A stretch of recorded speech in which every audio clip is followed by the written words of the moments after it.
Dans le cadre du plan de relance du hub aérien régional du Sénégal, Air Sénégal poursuit ses dessertes aériennes en Afrique. L'objectif est de faire de Dakar la porte d'entrée aéroportuaire de la région ouest africaine. Avec 2 millions de passagers actuellement, Air Sénégal veut porter ce nombre à 5 millions d'ici 2023. Le Bénin confirme son leadership sur le marché du coton. En témoigne la récente levée de fonds réussie par la Société pour le développement du coton, SODECO, qui vient d'obtenir un financement structuré pré-exportation de 70 millions d'euros auprès d'un pool de banques internationales. La Chambre de commerce et d'industrie du Mali a tenu sa première session ordinaire de l'Assemblée consulaire de la mandature 2020-2025 à Bamako. Le nouveau bureau ambitionne d'injecter 60 milliards de francs CFA dans les projets d'infrastructure couvrant les prochaines années.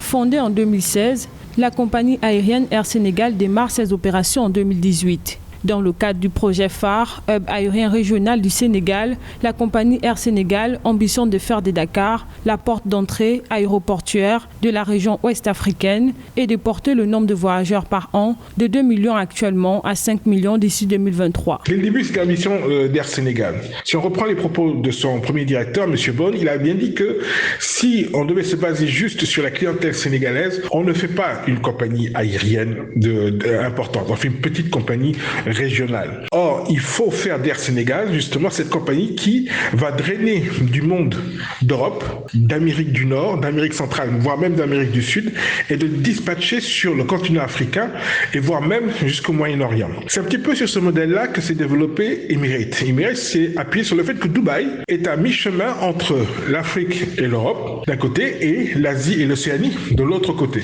Et donc, ça permet aussi sur le même système de drainer du monde sur Dubaï, après de les dispatcher sur les autres parties du continent. Et il faut pour cela avoir une flotte adaptée aussi au trafic. Air Sénégal aspire à devenir une compagnie aérienne long courrier de premier plan et la meilleure de sa catégorie en Afrique. Pour cela, elle a lancé récemment de nouvelles lignes de vol en Afrique centrale et à l'international pour augmenter considérablement le nombre de ses passagers. Avec sa flotte de 8 avions en service, elle crée plusieurs emplois. Aujourd'hui, il faut que Air Sénégal continue à se développer sur le continent africain, d'où l'ouverture des différentes escales jusqu'à Douala, mais aussi elle doit avoir un rythme régulier, elle doit être une compagnie sur laquelle qui respecte ses horaires, une compagnie fiable, aussi bien en sécurité, mais ça j'ai pas de problème dessus, mais aussi en termes de rendez-vous, c'est-à-dire que si le vol doit partir aujourd'hui à 6h, il partira à 6h, il partira pas le lendemain à 7h, et s'il y a des problèmes, ça arrive, qu'ils aient une communication efficace. Notons que Air Sénégal dessert à ce jour 17 destinations.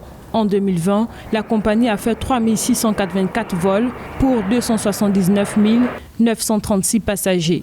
En septembre 2021, elle prévoit lancer un vol pour Dakar, Washington.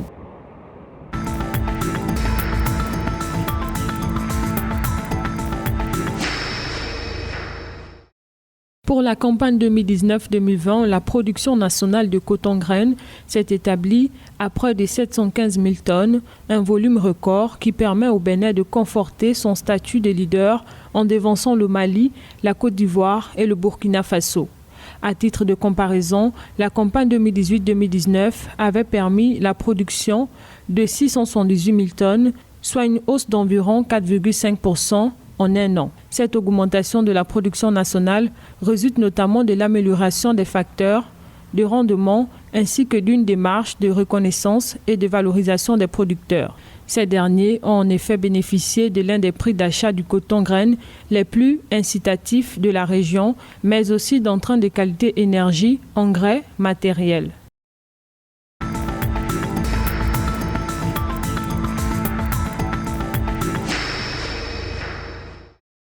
La Chambre de commerce et d'industrie du Mali prévoit d'investir essentiellement dans les infrastructures qui soutiennent les activités des entreprises avec une enveloppe financière estimée à plus de 60 milliards de francs CFA. Une annonce faite en marge de sa première session ordinaire de l'Assemblée consulaire de la mandature. Outre l'investissement dans les infrastructures, il est également prévu l'aménagement des zones industrielles, la construction de centres de formation, de parcs d'exposition, des sièges dans les nouvelles régions, la réalisation d'un port sec, la modernisation des marchés à Bamako et dans les régions et la création d'un pôle économique dans la zone aéroportuaire de Bamako.